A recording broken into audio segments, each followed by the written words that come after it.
आज है गार्डनिंग की पाठशाला का भाग नंबर 8। अगर सब कुछ अच्छे से समझ लिया तो आपके पौधों के भी हो जाएंगे ठाट बाट।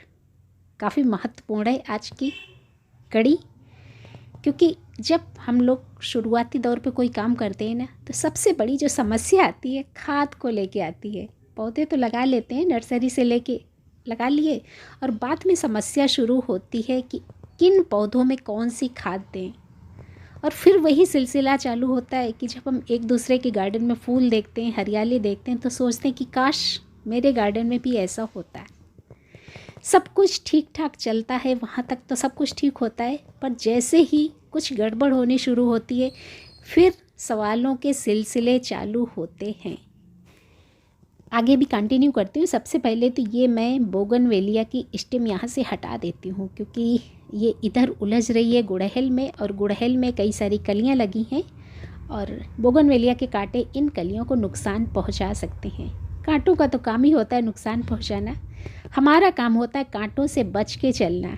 अब अपनी कलियों को मैंने सुरक्षित कर लिया और कांटों को कर दिया एक साइड। कांटों के अपने मज़े और कलियों के अपने मज़े, सब कुछ अपनी जगह महत्वपूर्ण है। चलिए कंटिन्यू करते हैं। अब खाद को देखिए, आपके पास किस तरह के पौधे हैं, एक ही खाद से आप मैनेज कर सकते हैं।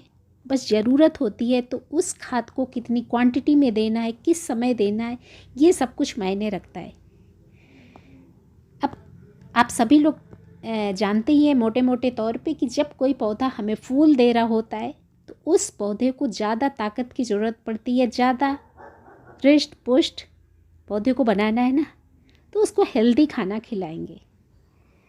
अब जब फूल वाले पौधे ढेर सारे, उसमें जब फूल आएंगे, ढेर सारी कलियां बनेंगी, तो जाहिर है कि उस पौधे को आप पौष्टिक खाना खिलाएंगे ना। अब यहाँ पर देखिए, जो मैं पौधे दिखा रही हूँ ना, मेरी एक भी स्टेम अछूती नहीं है जहाँ पर 4 से 5 कलियां न लगी हों।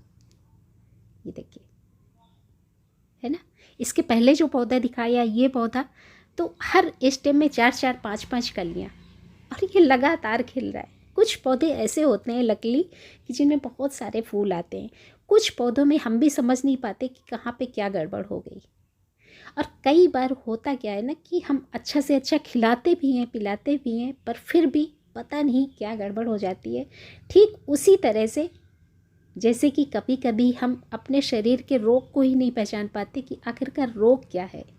डॉक्टरों को भी कई बार पहचानने में बड़ी मशक्क़त करनी पड़ती है, तब जाके हमारी बीमारी डायग्नोस होती है। ठीक इसी तरह से इन पौधों की भी हालत होती है, पर ये बहुत कम कभी कभार। तो आज जो हमारे पौधे हैं, तो इन खादों को मैं बांटूंगी पूरे 4 भागों में। एक तो अपना ये जो फूल वाले पौधे हो गए, तो एक ही तरह की खाद से आपका सारा काम हो जाएगा। और एक अपने ये सब्जियों वाले पौधे हो गए, तो इनके लिए हम क्या डालें जिससे कि हम ज़्यादा अच्छी से अच्छी पैदावार ले सकें। तो एक एक करके एक क्लास में मैं एक टाइप के पौधों के बारे में बात करूंगी। तो एक हो गए अपने फूल वाले, दूसरे हो गए फल वाले, और तीसरे नंबर पर अपने सारे ये ऑर्नामेंटल प्लांट्स और सारे इंडोर प्लांट्स। ये सारे के सारे हम लोग एक कैटेगरी में रख सकते हैं। आपके जो ऑर्नामेंटल्स होंगे और आपका इंक्लूडिंग आपका ये कोलियस, सारे के सारे आप एक कैटेगरी में चुन सकते हैं जब बात हो रही होगी कंपोस्टिंग की। यानी कि इन सब पौधों में एक तरह की कंपोस्ट आपकी काम करेगी। और चौथे नंबर पर अपने सक्लेंट्स और कैक्टस हो सकते हैं।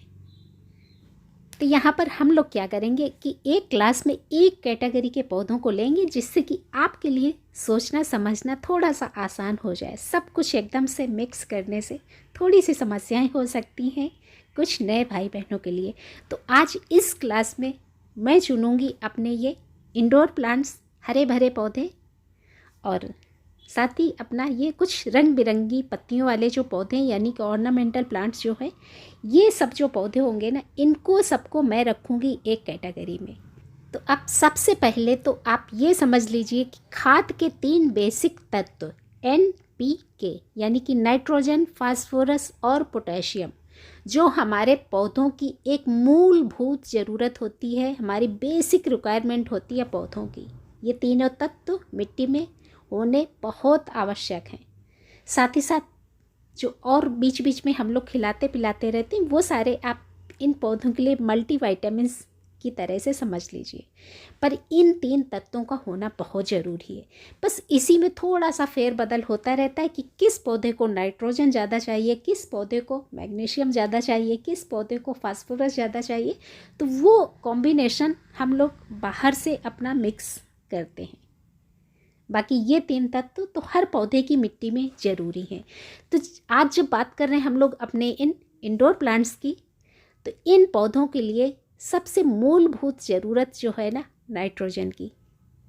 हालांकि तीनों तत्व ज़रूरी है, पर जो ज़्यादा ज़रूरत होती है वो होती है नाइट्रोजन की। क्योंकि मिट्टी में जब नाइट्रोजन की मात्रा ज़्यादा होती है तो वो इन पौधों को हरा भरा रखता है। पत्तियों को हरा भरा बनाने में नाइट्रोजन आपकी मदद करता है। तो इन पौधों को बहुत ज़्यादा रिक्वायरमेंट होती ही नहीं है। जब ये पौधे आप लगाते हैं ना, तो एक बार मिट्टी में आपने वर्मी कंपोस्ट मिला दिया या गोबर की खाद मिला दी या किचन कंपोस्ट, जो भी आप इस्तेमाल करते हैं वो आपने मिला दिया, तो आप ये सोचिए कि अगले 6 महीने तक इन पौधों में किसी भी तरह की खाद की ज़रूरत नहीं होती। अब मान लीजिए जब आपने पौधे लगाए तो आपने गोबर की खाद मिलाई मिट्टी में, तो उस गोबर की खाद में ऑलरेडी आपका 50% नाइट्रोजन है। आपने वर्मी कंपोस्ट मिलाया या किचन वेस्ट कंपोस्ट मिलाया, सब में नाइट्रोजन ऑलरेडी है। तो बिल्कुल भी ज़रूरत नहीं होती कि आपने पौधा लगाया और अगले 1 महीने बाद या 15 दिन बाद आप उस पौधे में खाद दे रहे हैं। कतई ज़रूरत नहीं है, क्योंकि इन पौधों से ना तो हम फूल ले रहे हैं ना हम फल ले रहे हैं, तो हमें बहुत ज़्यादा खाद की ज़रूरत होती ही नहीं है। आप भूल जाइए कि अगले 6 महीने तक आपको कोई कंपोस्ट देनी है, और जब आपको ज़रूरत है तब आप vermicompost, kitchen waste compost या गोबर की खाद जो भी देते हैं वो आप दे सकते हैं। और इन सब पौधों को बहुत ज़्यादा ज़रूरत नहीं है, तो एक बढ़िया सा अपना मल्टीपर्पज़ मिक्सचर जो होता है ना, वो आप बना के रखिए।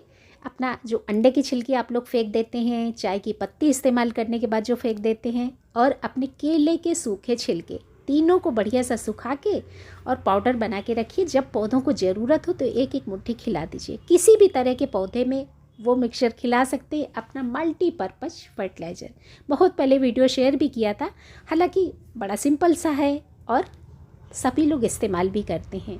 इस्तेमाल करते ही होंगे, ज़रूरत नहीं होगी देखने की। पर इन केस अगर कुछ भाई बहनों को ज़रूरत है इस वीडियो की, तो लिंक मैं शेयर कर दूँगी, निसंकोच आप वीडियो मांग सकते हैं। इसके साथ ही साथ आपको ये भी जानना ज़रूरी है कि और किन किन चीज़ों से हम नाइट्रोजन की मात्रा दे सकते हैं अपने पौधों में। तो देखिए, आपकी जो सूखी चाय की पत्ती है, भरपूर मात्रा में होता है उसमें नाइट्रोजन। एक वीडियो मैंने बहुत पहले पोस्ट किया था अपना कॉफ़ी का वेस्ट का, तो कॉफ़ी का जब वेस्ट आप डालेंगे उसमें भी होता है हमारा ढेर सारा नाइट्रोजन। साथ ही साथ आप जो सूखे पत्तों की खाद बनाते हैं ना, वो सूखे पत्तों की खाद होती है आपकी नाइट्रोजन रिच। हालांकि इन सब पौधों में ऐसा कुछ आपको सोचने विचारने की ज़रूरत है ही नहीं। बस आपने पानी का मैनेजमेंट अच्छे से कर लिया तो बस आप बेफिक्र हो जाइए कि आपके पौधे मरेंगे, कभी भी नहीं मरेंगे। भाई, खाद की कमी से तो कभी भी नहीं मरेंगे। ग्रोथ हल्की सी कम हो जाएगी, पर ऐसा कभी नहीं हो सकता कि खाद की कमी से पौधे मर गए। तो मेरे ख्याल से आपके अब इंडोर प्लांट्स कभी भी नहीं मरेंगे, हमेशा हरे रहेंगे, भरे रहेंगे और आपको खुश रखेंगे। उम्मीद करती हूँ कि आज की क्लास आपके लिए लाभदायक होगी और आप भी खुश रहेंगे। तो अब क्या करना है, चलते चलते वीडियो को लाइक कर दीजिए।